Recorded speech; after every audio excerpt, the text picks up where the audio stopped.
Good morning, good afternoon, or good evening, depending on where you are in the world. And welcome to today's Design News webinar, Electronics for Design Engineers, How Design and Tests Are Converging, sponsored by Enritsu Company and Electrorent Corporation and broadcast by Informer. I am Spencer Chin from Design News, and I will be your moderator today. We have just a few announcements before we begin. This webinar is designed to be interactive. On the right-hand side of this screen, you will find the Navigation Center, which will allow you to learn about today's speakers, download resources, and participate in the question and answer session that takes place at the end of our presentation. Should you experience any technical difficulties, refresh your webinar console within your browser window. As an alternative, you can type your question, your issue into the Q&A area, and we will be glad to offer one-on-one assistance. Before you leave us today, please complete our webinar survey, as your feedback will provide us with valuable information and how we can improve future events. Speaking of events, we're so glad that you're joining us remotely today for this webinar. But Informer also sponsors a lot of live events. So please consider joining us at our next live event, which is April 22nd through 23rd in Atlanta, Georgia, the Battery Show South and Electric and Hybrid Vehicle Technology Expo South, which talks about the latest in batteries and hybrid vehicles and related topics. You can learn more about this event in our resources widget. Before we get into the discussion here, I'd like to talk about how industries are embracing different test solutions. And the source of this information is a Markets and Markets report, Emerging Trends in the Electronics Test Equipment Industry. For instance, automotive manufacturers and suppliers are now heavily investing in equipment that can test high voltage battery systems, power electronics, radar and LiDAR sensors, and vehicle to everything communications modules. Likewise, in the consumer products area, smartphones, wearables, smart home devices, and audio, augmented reality, and virtual reality products are demanding testing tools that can keep up with multiple wireless protocols, whether they be Wi-Fi, Bluetooth, or NFC, as well as battery performance, display quality, and audio fidelity. In military and aerospace systems, radar, avionics, and satellite communication systems are calling for RF microwave test instruments, digital generators, signal generators, and waveform analyzers, and stringent specifications. In the semiconductor industry, they're relying on high throughput automated test equipment for wafer testing, functional verification, and failure analysis. As semiconductor nodes shrink to very fine nodes and chips integrate more functions, test equipment must deliver higher resolution, faster processing speeds, and advanced thermal management. Then we have the energy and industrial automation sectors. They're demanding test equipment for power electronics, energy storage systems, and grid integration. Finally, in the telecom area, they're at the forefront of cutting-edge test equipment adoption, particularly with 5G and 6G research. As networks transition to higher frequencies and more complex architectures, telecom companies are requiring high-frequency signal analyzers, network testers, and spectrum analyzers that can validate high speed, latency, and signal integrity. With that in mind, I'd like to transition this session over to a discussion with our featured speaker today. He is Philip Scher, Digital Application Engineer for ElectroRen. So Philip will now talk a little bit about his background and how it relates to today's conversation. Okay, Phil, go ahead. Hi, so my name's Pass Philip. it over to you. Yeah, my name's Philip Scher. I'm the digital application engineer at ElectroRent. So what I do is I support ElectroRent digital applications, ensuring that customers get the right equipment and providing startup assistance after delivery. So customers will approach us and say they need certain equipment to do certain testing. I will then go and make sure that they get the right equipment to do their testing. And then after they test, the equipment is delivered to the customer. We provide startup assistance, either remotely or in certain cases in person, to make sure that the customers know how to use the equipment, how to start it up, and know how the equipment functions. I've been at ElectroRent now for 3 years. My career goes back a bit with a background in RF and data center transceiver design. So I started out with analog devices, linear products applications. I then went to Skyworks and did power amplifier support. Then moved to RFMD, which became Corvo, to do a similar role. I then joined IDT, which then became Renesas, and I worked in their data center transceiver design division, and I was responsible for doing all the testing on the transceivers and also optimizing the circuits. I then went to Semtech. I did capacitive sensing for phones for SAR applications. And then finally, I'm in my role now at ElectroRent doing digital application support. So my background is both RF and digital design. Thank you very much for Okay. thank you very much for the introduction, Phil. So I'd like to now get into Q&A questions and answer session with Phil. So let's talk Sure. first about some of the trends in test systems. Phil, what changes in product and systems designs are necessitating changes, like in the design and use of electronics test equipment? So changes in product and system design, driven by the need for higher speeds, greater integration, and increased connectivity, are forcing test equipment, particularly oscilloscopes, analyzers, bit error rate testers, to evolve from simple measurement devices into highly intelligent and flexible analysis platforms.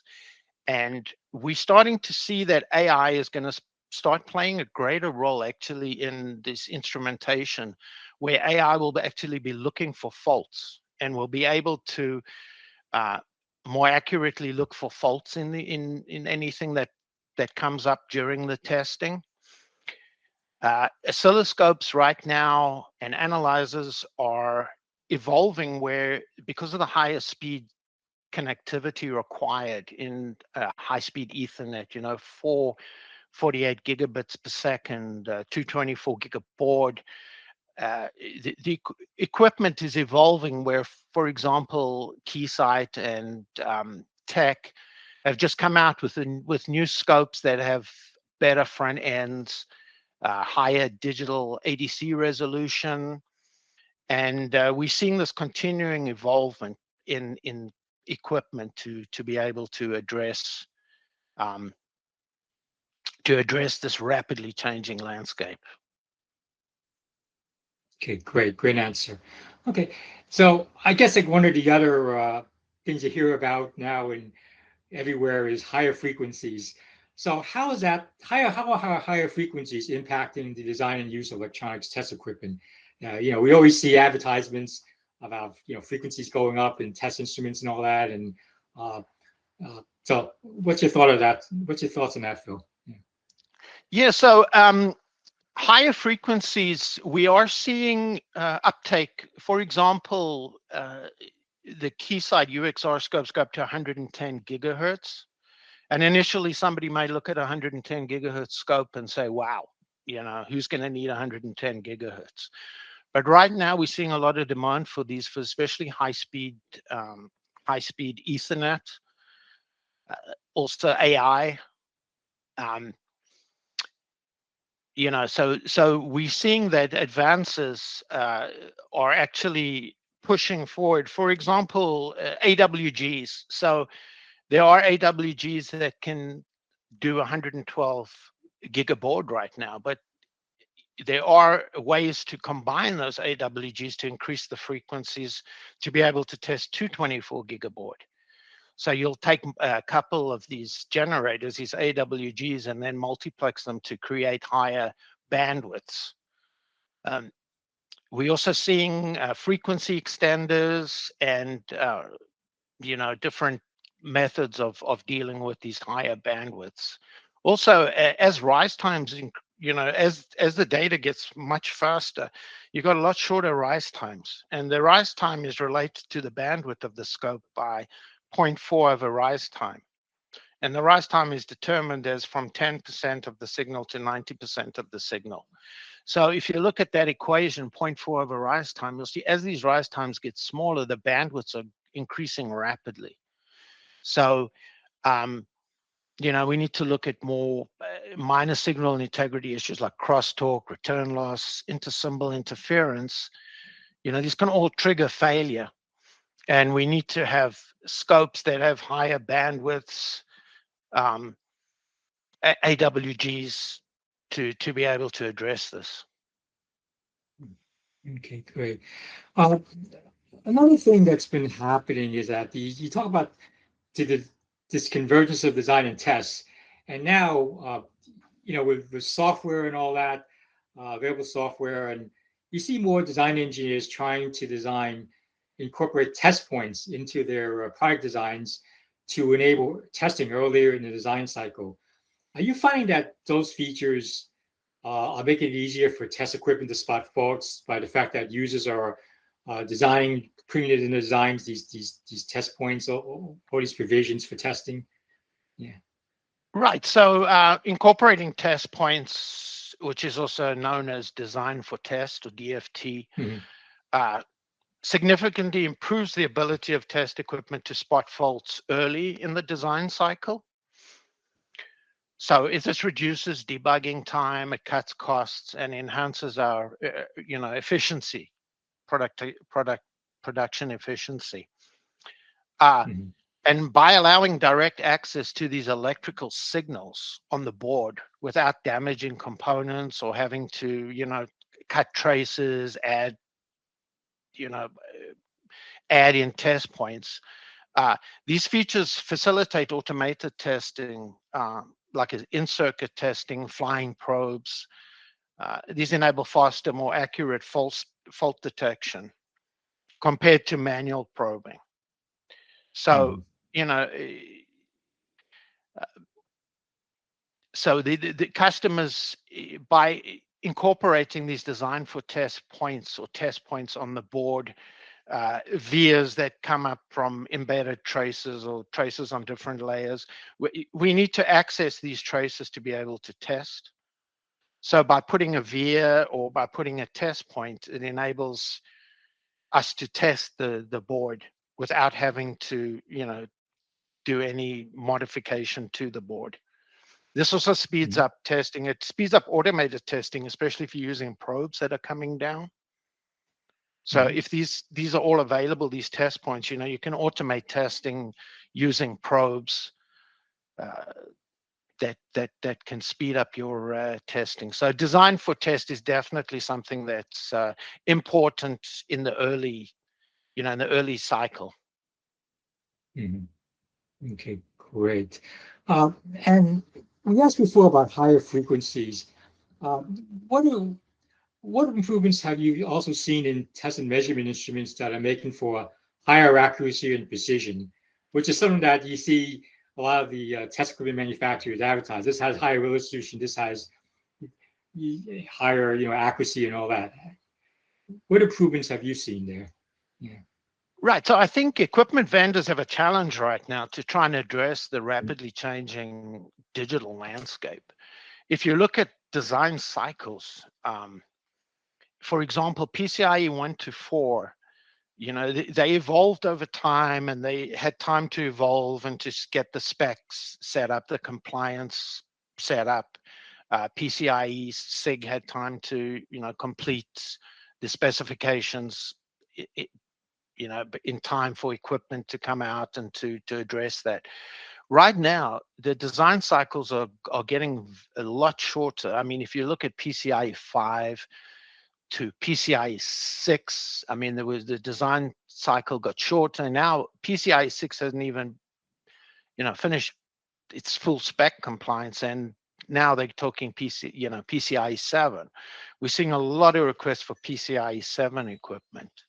So in order to address this, in going ahead, also you're going to see, more complexity in the digital space, where we're talking about not PAM4, we're talking about PAM6, PAM8, and it's becoming a lot more complex. So these equipment needs to be able to analyze these signals, to be able to put equalization, to be able to, enable us to be able to pull these signals out of the noise.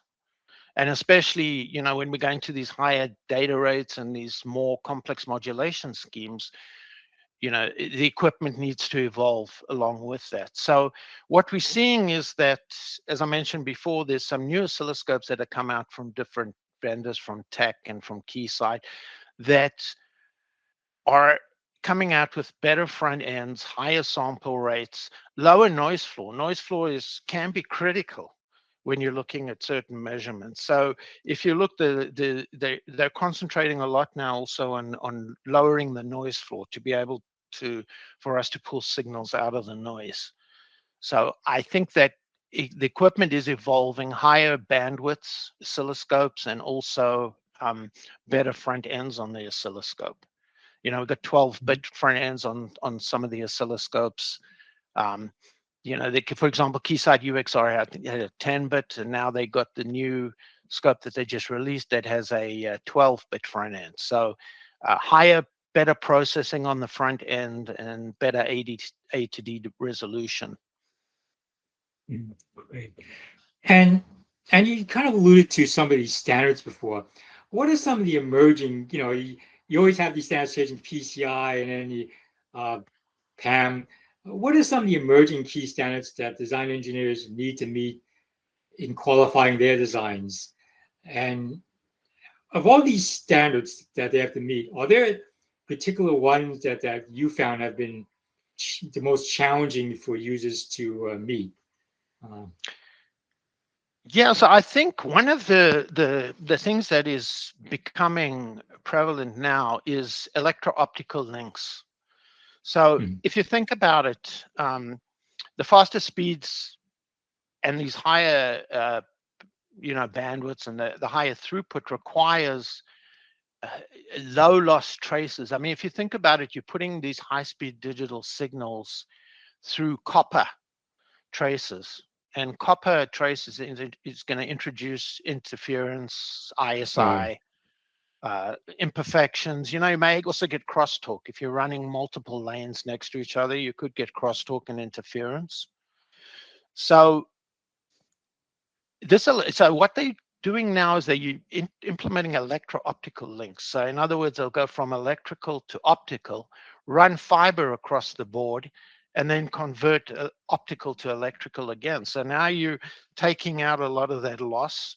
So the challenge becomes now measuring those electrical optical links. We're seeing a lot more in the optical domain. The vendors are addressing this. For example, Enritz's MP2110 is a good example of an optical BERT. Keysight N1000 platform has optical modules, or the DCAM for manufacturing. So I think the challenge is starting to come with. There's two sides to this. The one is the ever evolving standards. Whereas I mentioned before, now DDR5 jumped to it's DDR6, and who knows when DDR7 is going to come out. So all of these new standards that are coming out that are providing a lot of challenges to being able to analyze them. So I would say that optical and this electrical optical link is going to be a challenge to test. But it is becoming more popular to, like I said, to avoid the losses on the boards. Yeah, interesting. I wasn't following that closely. That's something good to learn. Yeah, but thanks. Yeah, yeah, and I know we kind of talk about the white elephant in the room has been AI. So where is that? What are some of the challenges, additional challenges that artificial intelligence and machine learning are presenting with current generation test equipment? So there's two sides to the question. The first side of the question is, how is artificial intelligence being addressed as far as the testing landscape? And the other interesting thing is, how can AI actually be integrated into the testing equipment and the testing routine? So artificial intelligence presents significant challenges to current generation test equipment because it introduces non-deterministic probabilistic behavior. We used to a rigid deterministic nature of traditional test systems, but AI now introduces more complexity, that it's part of it is non-deterministic. So you may get something that's not what you were expecting based on the AI's algorithm. So AI-driven products, smart devices, autonomous vehicles, require more complex data-driven testing. So traditional instruments struggle a little bit with issues like data scarcity, of software availability, and then also, you also got the elephant in the room of this black box nature of the AI decision making. So we are seeing a lot of uptake on the AI side. I would say most of the digital equipment requests are driven right now by AI. So there's definitely, and as it evolves, so the equipment is going to also have to evolve. Okay.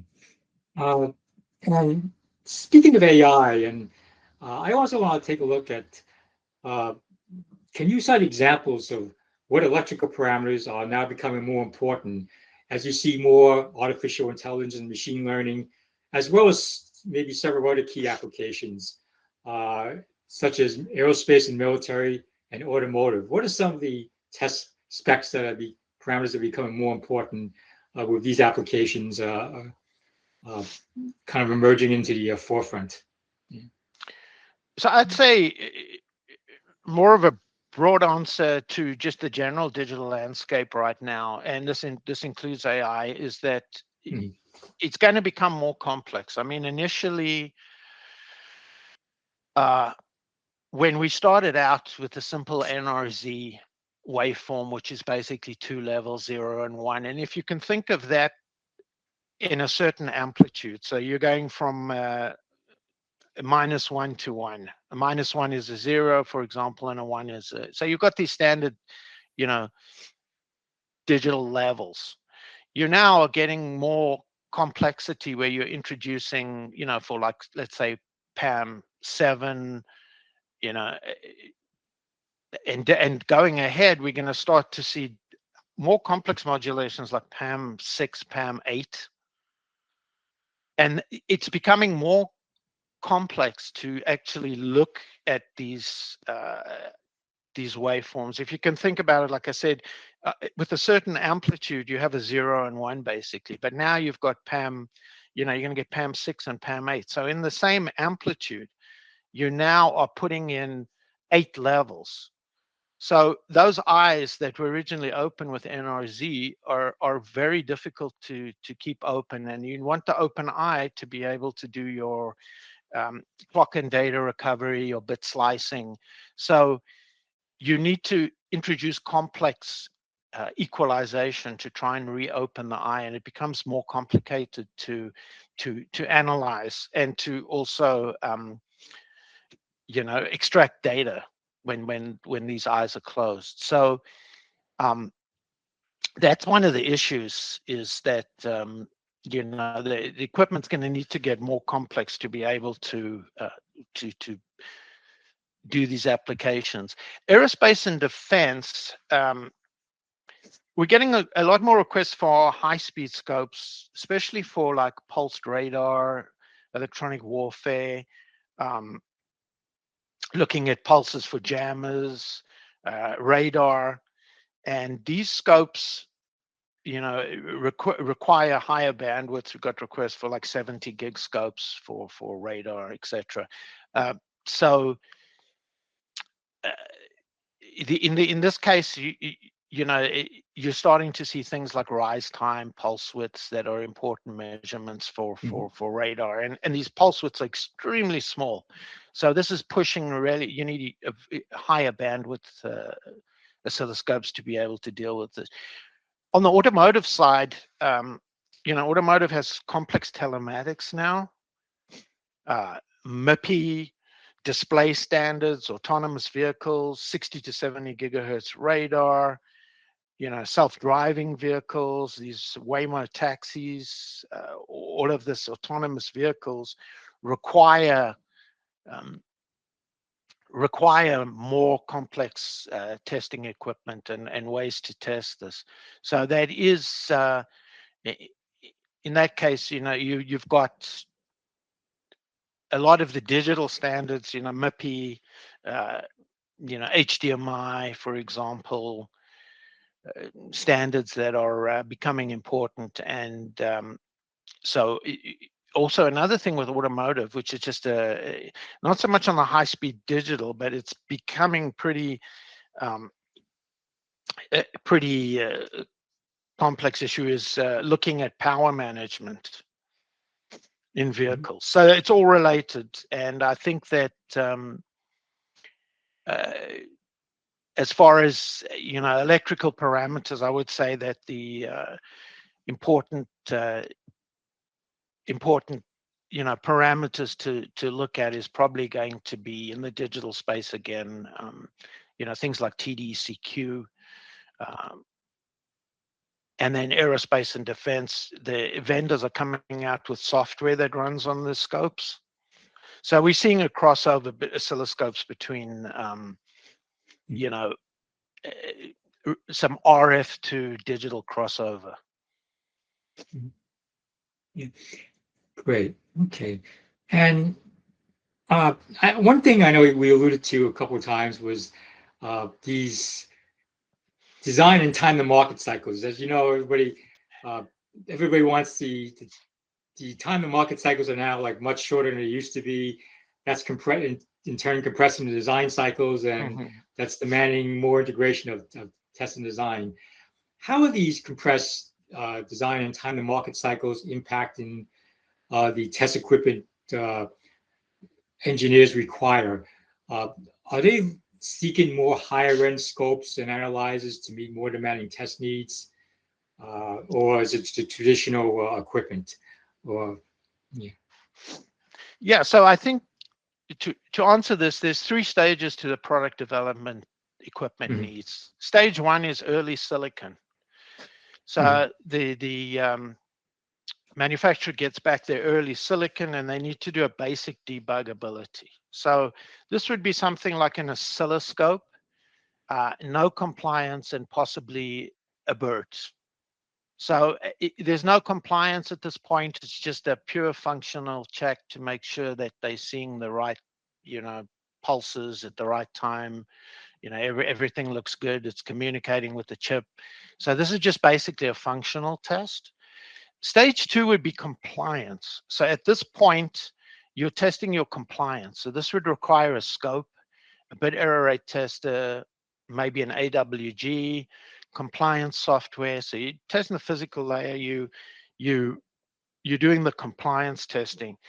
And then stage 3 would be what we call protocol analysis. So at this point, you would be testing your data stream, making sure that the data looks correct, that everything's talking, generating traffic, having a host and an endpoint, putting traffic through your DAT to make sure that it's functioning as it should be. So as products become more complex, for example, 5G, IoT, autonomous vehicles, AI, engineers are going to require test solutions that are faster, that have better automation and capable of higher precision to avoid like last minute design changes because you found something, a surprise. So it's an increasing need for higher end oscilloscopes and analyzers to handle faster data rates, higher frequency and more advanced digital protocols. So what happens is sometimes you get equipment requests may come in 6 months to a year prior to getting first silicon. So, you'd be approached and say, okay, our first silicon is coming back in 6 months. We need equipment. And currently we're seeing that projects are actually being pulled in. So, all of this development and this higher speed, shorter design cycles requires better equipment. And I can give you one example. As I mentioned earlier, Keysight has an M8199B, which is a 112 gig AWG. But customers are asking for 224 gig. So what they do is they have a module that multiplexes 2 of these together to create a higher bandwidth or higher frequency. So we are seeing a demand. One of the things that's good that's come up is probes. So initially probing was done, probes only went up to 30 gig. And you had the most common probes, the Keysight MX00 series of probes, was up to 25 gig.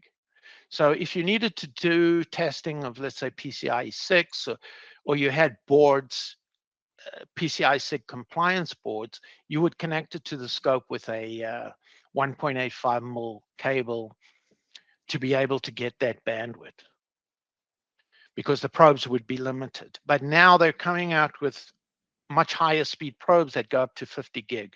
So that enables you to do probing on the board directly with a probe without having to run these cables out. So that's something that you can see is evolving. So I think that higher end scopes, better front ends, lower noise, better probes are currently coming out that are going to address this high-speed digital landscape. Okay, great. All right, super. Hey, Phil, that was a great discussion, Phil, and Okay. thank you for the great answers. Thanks for all the information. So we now want to move on to the question and answer portion of our event.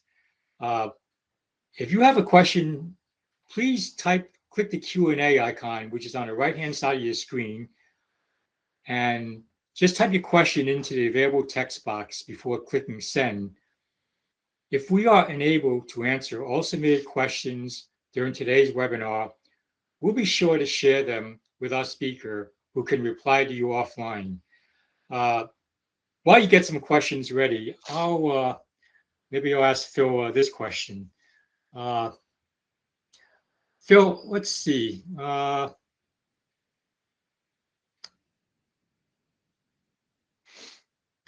How do you see data trends such as analytics improving test and measurement? That's something that it probably relates to the higher use of intelligence in these instruments, the use of AI. But do you see analytics improving the capabilities of these instruments? Yeah, I think that as AI becomes more prominent in the testing landscape, we're going to see analytics, data trends. As I mentioned earlier, if you have an AI ability on your testing, AI can actually go and look for faults So AI can actually sit there and monitor your testing while it's completing and actually look for faults. And then maybe the AI could prompt you with, okay, you're failing, for example, PAM4, your TDECQ, basically looking at how open the eye is. The AI may suggest, oh, I see you're failing TDECQ by, 1 dB. So therefore, I would suggest that you add the following, equalization into the link to open up the eye. So I think that analytics, AI, data analysis are going to become more prominent, and you're going to see test equipment actually utilizing AI to do fault finding. Mhm. Okay. Also, I know like we talked about a little bit of automated testing. Uh, what do you see as some of the best practices to integrate automated testing into the design process to reduce some of the development time? So I think initially, I would suggest that customers initially, when they get equipment or they either purchase or rent equipment, that they take a week or two just to go through the equipment and to see what the equipment is capable of. Best practices, I would just ensure that whatever's going to be tested or whatever's going to be automated. So I think that, as I mentioned, I think AI would probably come into this again, automating testing to look for fault finding and if there's any issues. So I would say that automated testing does reduce the development time, but I think that in order to integrate automated testing into the design process, you need to basically, we don't provide the automation. The customer provides the automation, but we will, give the customer all the information they need to do that automated testing. So we'll provide them with it. If at some point during their automated testing they run into issues, we do work with the vendors to, with them. We've had some requests from customers for Python testing, for Python scripts to do testing. But as I mentioned, we don't really get involved directly with the customers, writing scripts, but we will provide them with everything that they need to write those scripts and reduce their development time to help them. Okay, great. And Phil, your firm is kind of interesting position. It's not just that you sell equipment, unlike say just like a Tektronix or Keysight, but you also lease and rent equipment. What can you get a little bit about some of this buy versus rent versus lease this decision process, especially now because these performance needs keep increasing, users are demanding higher performance test equipment. Do you see possibly some users opting to maybe lease or rent equipment because they may not want to necessarily buy a piece of expensive test equipment, knowing that it may become obsolete a little quicker? What goes into this lease versus buy versus rent decision, which I'm sure you probably deal with all the time? Oh yeah, good question. Thank you. Yes. Leads into my So Yeah. are some engineers opting to lease or rent? So what we're seeing is, a lot of these BERTs that are out now, UXR scopes that are required for, say, PCIe 7, PCIe 6, high-speed Ethernet. cost in the realm of $1 million per piece of equipment. So if you're going to be doing testing, if you just need your chips coming back and you need a month just to verify it, you're not going to go spend $2 million probably. So Mhm. it makes more sense to rent in the short term for these short cycles, these initial testing. Now there are customers who do rent for long term that need the equipment for 6 months, and they don't want to, it's easier for them to rent. The Mhm. models it works out a little more economical for renting Mhm. for these short term instead of going and spending millions of dollars on equipment. Mhm.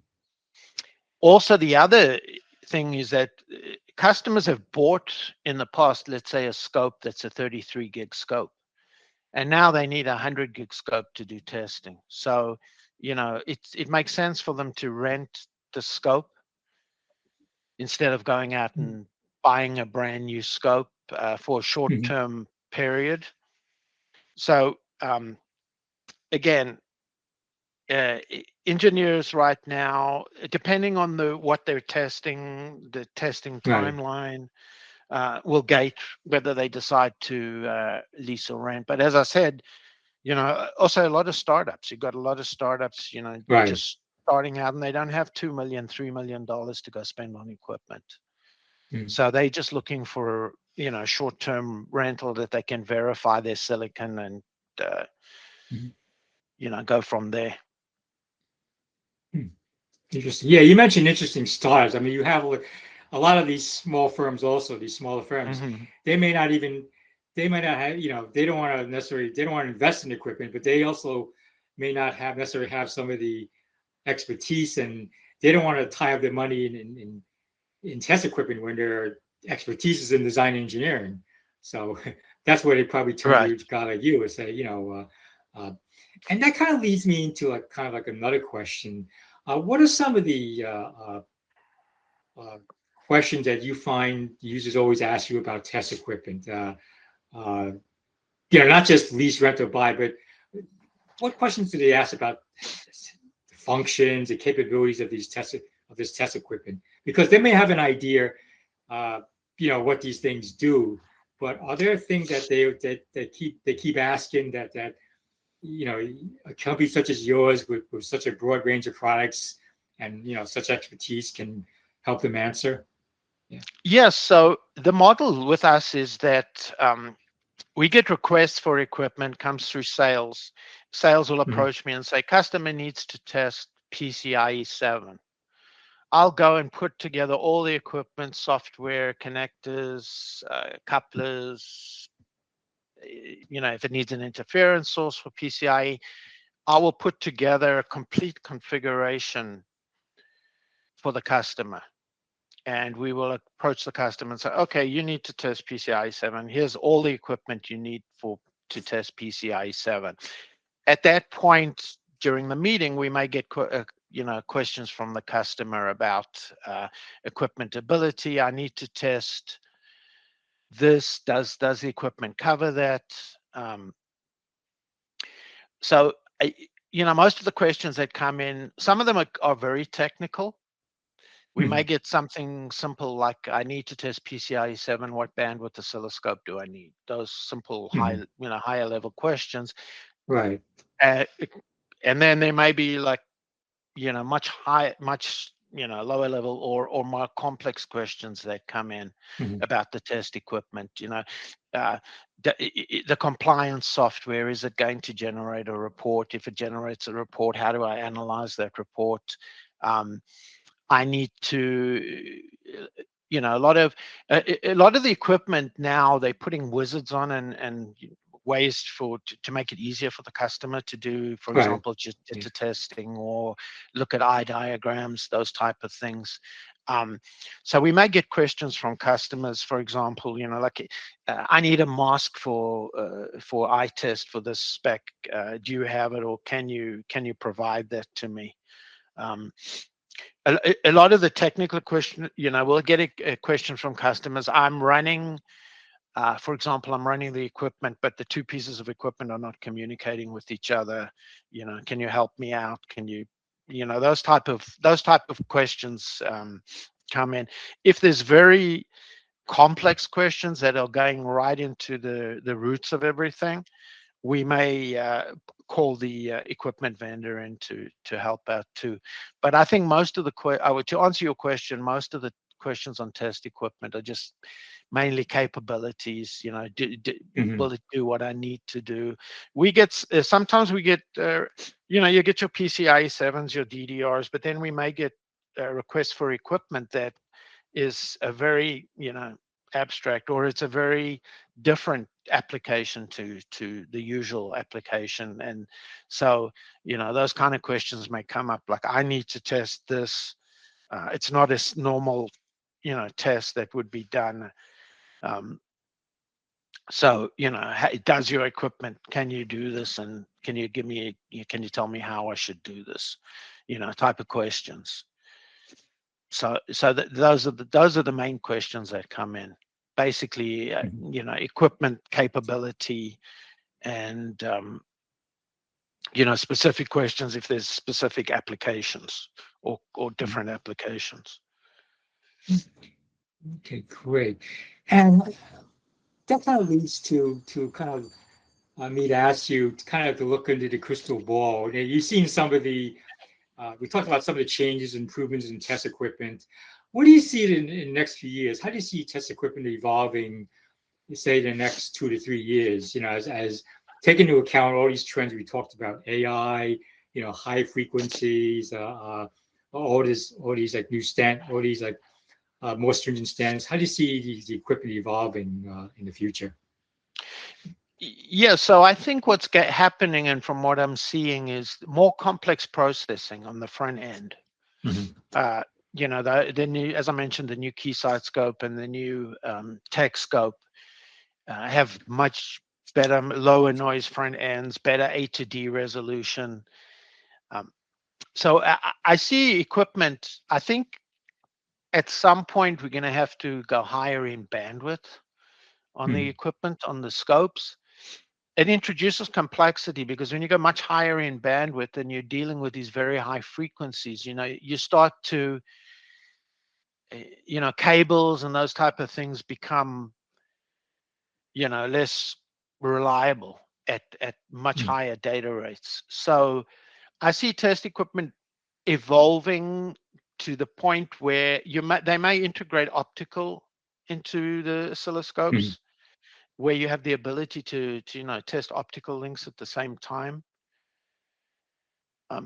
I see things, I see, as I mentioned earlier, the evolution of AWGs. So they now figuring out a way to, add AWGs together so you can increase your bandwidth. So I think that what we're going to see is test equipment is going to become more AI centric. I think that the vendors are going to start to integrate AI fault finding into the test equipment. I think that's going to be a big evolution, and a way. I mean, if you can think that your oscilloscope goes, it does a test, and then tells you what failed and what it suggests to fix that. So I think that that's going to become more prevalent, is AI integration into test equipment, higher bandwidth test equipment, better front ends of test equipment. Okay, great. Let's see. Any more questions here from the audience? I'm looking here. I don't see anything right now. Let's see. Okay. Let's start acknowledging our great sponsors here.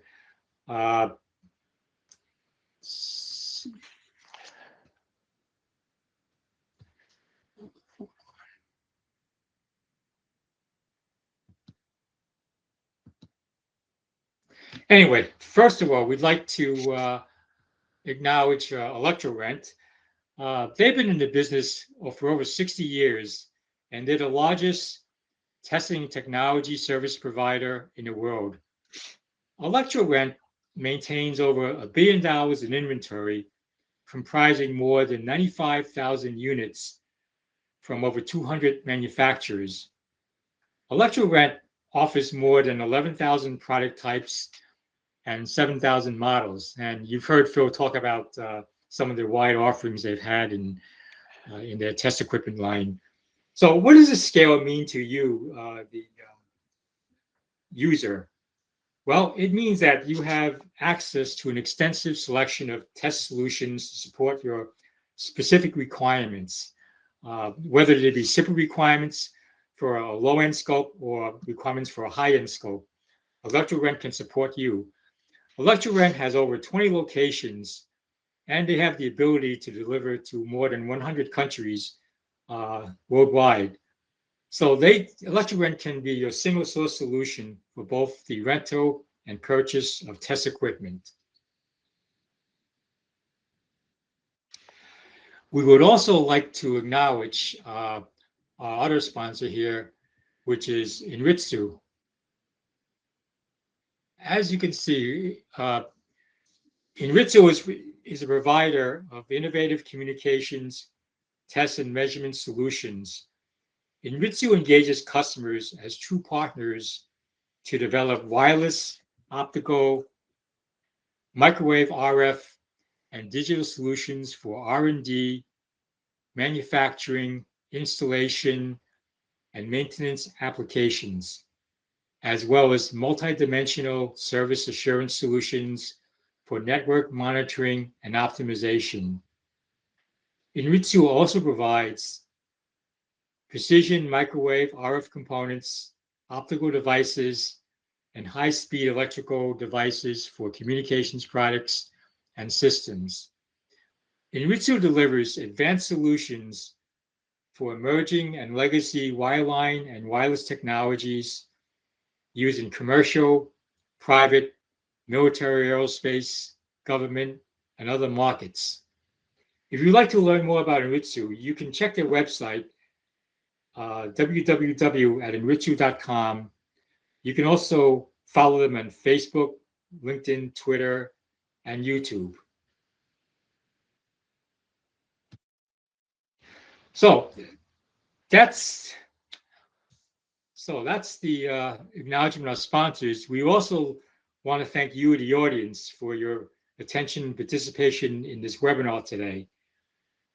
Within the next 24 hours, you will receive a personalized follow-up email with details and a link to today's presentation on demand. Please feel free to invite your colleagues and peers to learn from this session. So on behalf of our guest, Philip Scher from ElectroRent, I am Spencer Chin. Thank you for your time and have a great day.